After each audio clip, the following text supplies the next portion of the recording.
America के सदर Donald Trump ने ईरान में फौज भेजने का ऐलान कर दिया है। तो क्या वाकई ऐसा होगा या फिर ये खोखला दावा साबित होगा? तो तफसील से बात कर लेते हैं। देखें, कुछ देर पहले ट्रंप ने कहा है कि ईरान मान जाए वरना डोनाल्ड ट्रंप ईरान में अपनी फौज भेज देंगे और ईरान पे कब्जा कर लेंगे। तो सिर्फ ये हवा में छोड़ रहे हैं, लंबी लंबी बातें कर रहे हैं। देखें, जब 28 फरवरी को अमेरिका ने ईरान पे हमला किया तो उसके कुछ मकासद थे। एक मकसद ये था ईरान के तेल पर कब्जा करना, वो उसमें अमेरिका नाकाम हो गया। एक और मकसद था ईरान के टुकड़े करना, अमेरिका वो भी हासिल नहीं कर सका। एक और मकसद था रिजीम चेंज करना, तो अमेरिका उसमें भी नाकाम दिखाई देता है। तो अमेरिका के जो भी मकासद थे वो एक भी पूरे नहीं कर पाया और उसकी बहुत ही बेइज्जती हुई है। अब जब एमओयू हो गया था तो फिर इनके दरमियान लड़ाई क्यों हुई? देखिए, उसकी वजह यह है कि जब सुप्रीम लीडर की आखिरी रसूमात हो रही थी तो उस वक्त ईरान में इंतकाम के नारे लग रहे थे और आवाम बहुत ही नाराज थी, बहुत ही गुस्से में थी। इस बात का भी प्रेशर आया पासदारान इनकलाब पे और उनको हार्ड लाइन लेनी पड़ी, लेकिन उन्होंने ज्यादा ही हार्ड लाइन ले ली। वो सऊदी अरब और कतर जो कि सालिसी करवा रहे थे ईरान को, उसके पैसे दिलवा रहे थे, उनके जहाजों पे हमला कर दिया।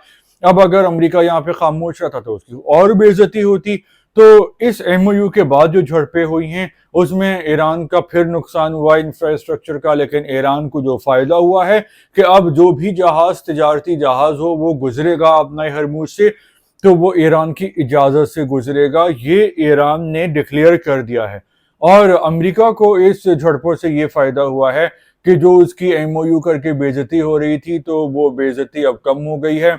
एक तो उन्होंने हमले किए हैं और उसके बाद ये तासुर भी लोगों में हो गया, अरे इन लोगों ने तो फिर जंग शुरू कर दी, फिर महंगाई हो जाएगी और हर आदमी की जेब पे उसका असर पड़ेगा क्योंकि महंगाई में इजाफा हो जाएगा दिन दुगनी रात चौगनी रफ्तार से।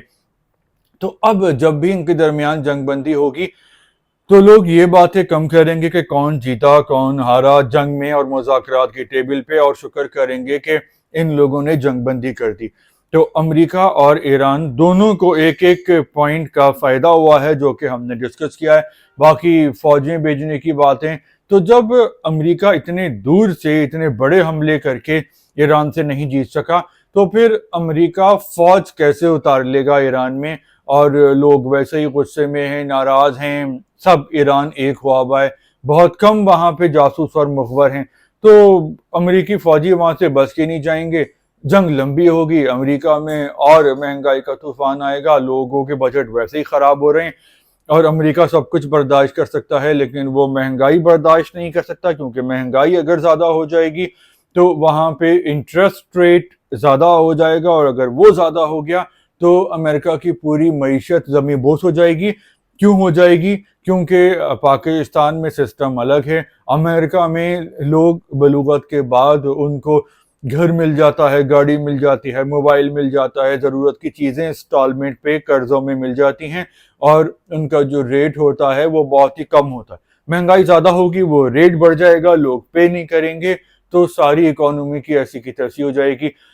तो मुझे ये लग रहा है कि अनकरीब कोई ना कोई सालिस दुनिया में सामने आएगा और अमेरिका और ईरान को मुज़ाकरात की टेबल पे लाएगा और अब ये दोनों मान जाएंगे और दोनों अपनी अपनी फतह का ऐलान भी करेंगे जैसे हमेशा करते आए हैं कि हम जीते हैं।